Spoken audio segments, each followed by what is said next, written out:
Assalamualaikum warahmatullahi wabarakatuh. Nama saya Jan Permana, NIM 202051.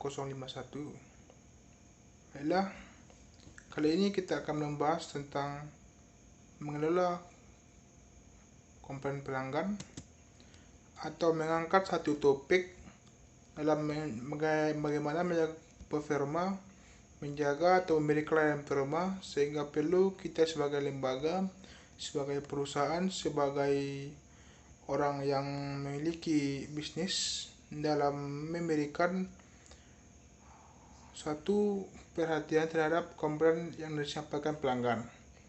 Artinya komplain atau keluhan adalah satu titik positif ketika dipandang dari satu konsep yang sebenarnya. Bisa menjadi bagian yang membangun lembaga kita, perusahaan kita menjadi lebih baik, memberikan kepercayaan, menjadi menjaga kedekatan emosional dengan para konsumen, dengan para pelanggan, dan keluhan bukan untuk dihindari, untuk dilawan, tapi dikelola dengan dan perhatikan secara profesional.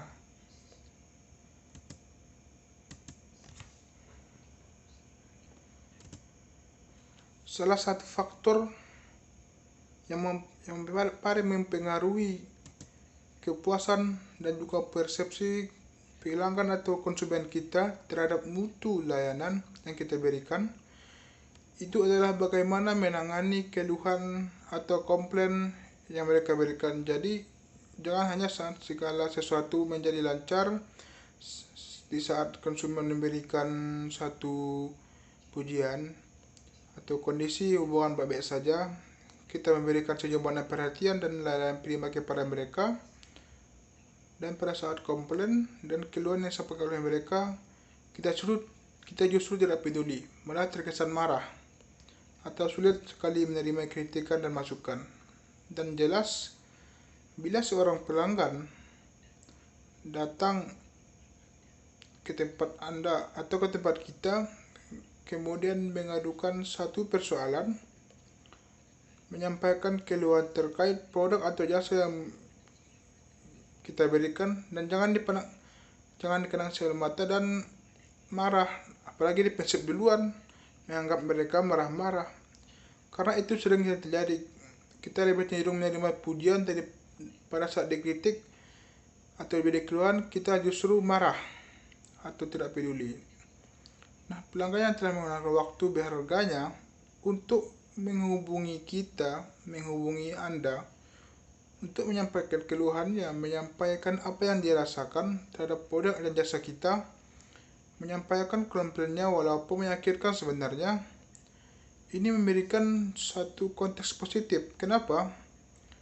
Karena mereka dengan rela mau menyampaikan fakta dan data tentang informasi gratis tanpa harus kita lakukan penelitian ulang untuk mengumpulkan data tersebut di lapangan mengenai cara-cara memperbaiki bisnis, memperbaiki produk dan jasa yang kita punya. Harusnya kita berterima kasih karena untuk mendapatkan fakta dan data seperti ini, kita sebenarnya butuh energi yang sangat besar, bahkan materi dan biaya juga luar biasa gede.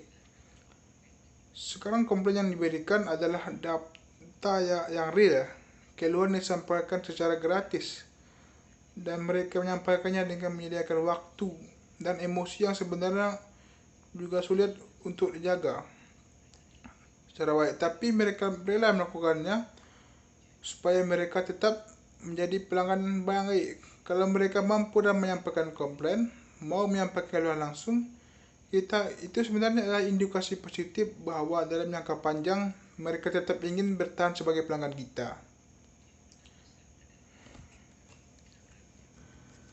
Apa yang harus kita lakukan ketika pelanggan datang memberikan komplain dan keluhannya? Hal yang pertama yang harus kita lakukan adalah terima mereka dengan lapang dada.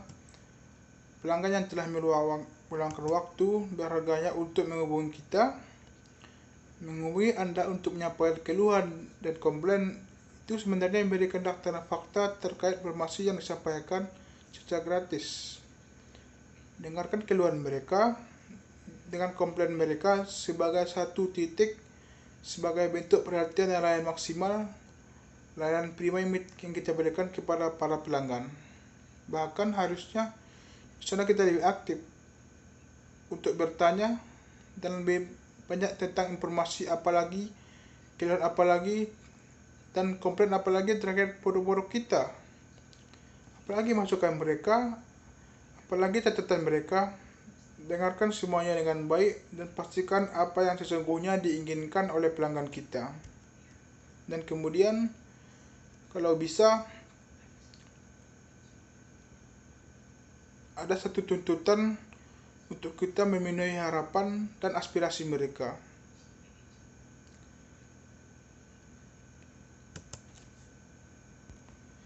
Yang kedua adalah minta maaf. Saat menerima keluhan pelanggan atau kecewaannya,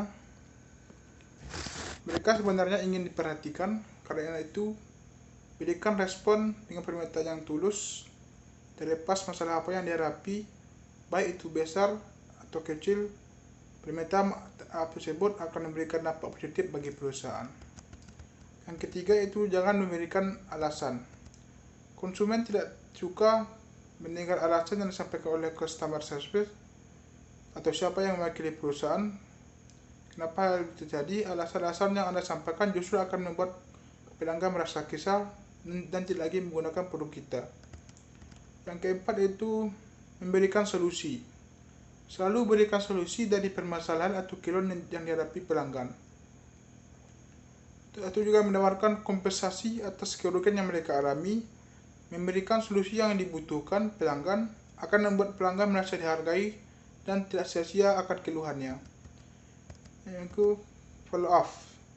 Saat pelanggan menyampaikan keluhannya, seringkali terjadi antara mereka tidak puas atau menerima kabar atau positif lanjut yang diambil oleh perusahaan. Dalam menangani keluhannya, hal ini mengakibatkan kekecewaan pelanggan semakin parah dan kehilangan kepercayaan terhadap perusahaan kita. Karena itu, luangkan waktu dan komunikasikan dengan pelanggan. Sekianlah penjelasan saya. Assalamualaikum warahmatullahi wabarakatuh.